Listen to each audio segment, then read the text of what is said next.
et donc attaquer cette question cruciale qu'est la fermeture du passage à niveau. Bon.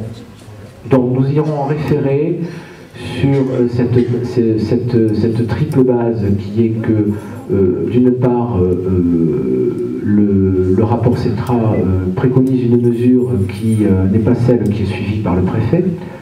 La seconde, effectivement, liée aux exceptions relatives à la forme de la prise de la décision au plan réglementaire.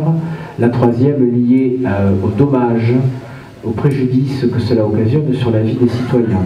Alors, il ne faut pas rêver, hein. Plus nous serons nombreux à établir des attestations, plus cela impressionnera le juge. J'y joindrai la pétition, j'y joindrai les articles de presse. Maître Soulier va envoyer un joli dossier au juge des référés. Bon. Ça, c'est l'action en référé. Monsieur le maire, nous ayant reçu il n'y a pas si longtemps, a bien voulu me recevoir une seconde fois en tête-à-tête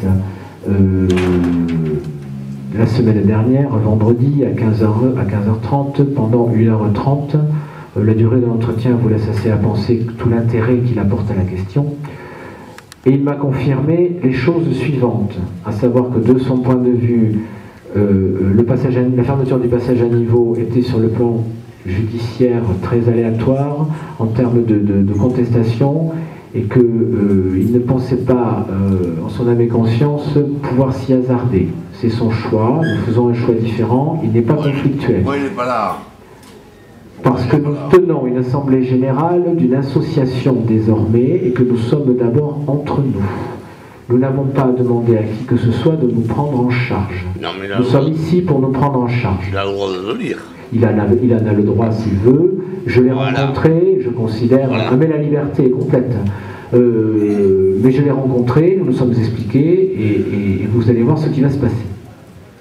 Donc, ayant rencontré monsieur le maire, il m'a indiqué, donc, s'agissant de la démarche judiciaire, il ne pensait pas opportun de s'y associer. Je respecte parfaitement cette décision. Il m'a indiqué que de son point de vue, je vais être très net là-dessus, il ne voyait aucun inconvénient à ce que nous poursuivions notre action sur le plan judiciaire. D'accord? Donc ce qui signifie que de toute façon, il n'a pas pour intention de nous empêcher, en tant que citoyens, et très loin de là du reste, d'introduire cette démarche judiciaire. Voilà. Le deuxième point, alors qui a son importance, qui est un scoop, on va dire, c'est que, bien entendu, vous allez me dire, et cette madame la préfète, il va donc falloir aller la rencontrer. Eh bien, bien entendu, j'irai rencontrer madame la préfète peu de temps après son arrivée dans les murs de la préfecture. Elle arrive le 28. J'irai rencontrer madame la préfète et monsieur le maire m'accompagnera. Alors ça, c'est important. Monsieur le maire a accepté très volontiers de m'accompagner parce qu'il a cet argument quand même qui est de dire, et c'est frappé au point du bon sens, il n'est pas contre alors.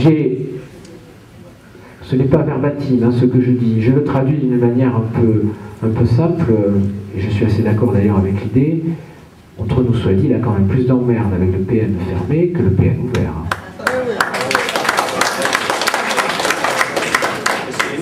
Donc, bien évidemment, il m'accompagnera et personnellement, j'en suis infiniment satisfait. Nous avons fait un petit calcul sur les derniers jours de juillet, puisque nous avons cessé notre activité fin juillet, puisque nous rouvrirons le 31 août. Nous avons perdu en moyenne 30 heures par jour. Par jour. Ça représente 6600 heures de travail perdues par an. Alors, je n'interviens que sur 42 personnes. J'interviens pour vous dire que ce type de préjudice est un préjudice qui est recevable sur le plan judiciaire. Nous allons officiellement vous remandater pour nous représenter auprès des gens concernés. Nous sommes d'accord. Autre souci, 200 000 travailleurs handicapés, nous utilisons et nous avons notre propre service de transport d'adultes et nous faisons appel au transport privé type Keolis pour nous assurer des relatations sur Tarbes avec des correspondances sur l'extérieur de Tarbes, sur Bagnères avec des correspondances sur Campan et la vallée, Haute-Vallée, c'est aujourd'hui, depuis fin juillet, nous ne sommes plus en mesure d'assurer les rotations à l'heure pour respecter les correspondances. Un autre problème. Nos travailleurs handicapés et adultes qui sont autonomes utilisent les voitures. Plus le personnel, nous mettons sur la route de Pau, matin et soir, à peu près 100 véhicules. 9h, 17h. Aujourd'hui, nos camions de livraison qui assurent en partie l'utilisation de la blanchissure industrielle qui est sur le site d'Envol et qui dessert donc toute l'hôtellerie lourdaise et des alentours. Nous avons 3 véhicules qui sortent en permanence, à peu près toutes les 2 heures. Aujourd'hui, au minimum, j'ai demandé à nos chauffeurs d'emprunter le passage de Visence. Nous envoyons à Visence que le seul établissement L'Envol. Je vous rappelle qu'il y a derrière le foyer d'hébergement Lasneus et derrière la masse des cimes. Que le CAT L'Envol. On va envoyer par jour à peu près 100 rotations de véhicules supplémentaires sur la route de Visence. Que nous. Pour en revenir à l'aménagement de la rue et du carrefour du stade, de la pharmacie du stade. Nous avons travaillé avec les services municipaux de la ville, ça fait maintenant 3 ans, avec M. Bascou, M. Castillo et d'autres acteurs, sur la possibilité du rond-point de la pharmacie du stade. Nous avons envisagé de faire un accès, nous, sachant que notre sortie est dangereuse, puisque nous donnons face au cimetière du Bon Pasteur, une sortie chemin Saint-Pauli. Mais pour pouvoir ressortir sur la route de Pau, il nous fallait à tout prix ce rond-point. La ville a été incapable de réaliser cet aménagement pour le manque de fonds et de disponibilité, y compris du département. Donc je suis assez surpris que ce qui n'était pas possible, ça fait 3 ans, soit possible dans les 6 mois qui viennent. Loin de là, mon propos n'est pas polémique. Je le dis bien, c'est un travail technique qui a été basé avec les services techniques de la ville, avec l'entière collaboration des services techniques de la ville. Donc ce n'est pas du tout polémique, c'est des faits réels. Parce qu'aujourd'hui, nous, on préférerait sortir ce chemin Saint-Pauli, avoir un rond-point, une priorité au chemin du stade, on serait tous en sécurité. Aujourd'hui, on sort sur la route de Pau, et étant donné qu'on doit prendre la route de Visence, le carrefour tel qu'il est aménagé aujourd'hui, on ne peut pas le traverser. Donc nos camions, plus la remorque qui est derrière.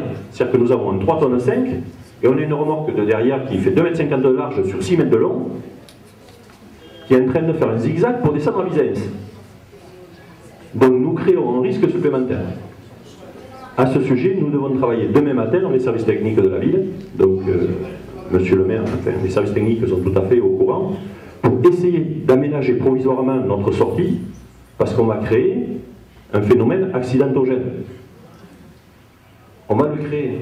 Il y aura un problème.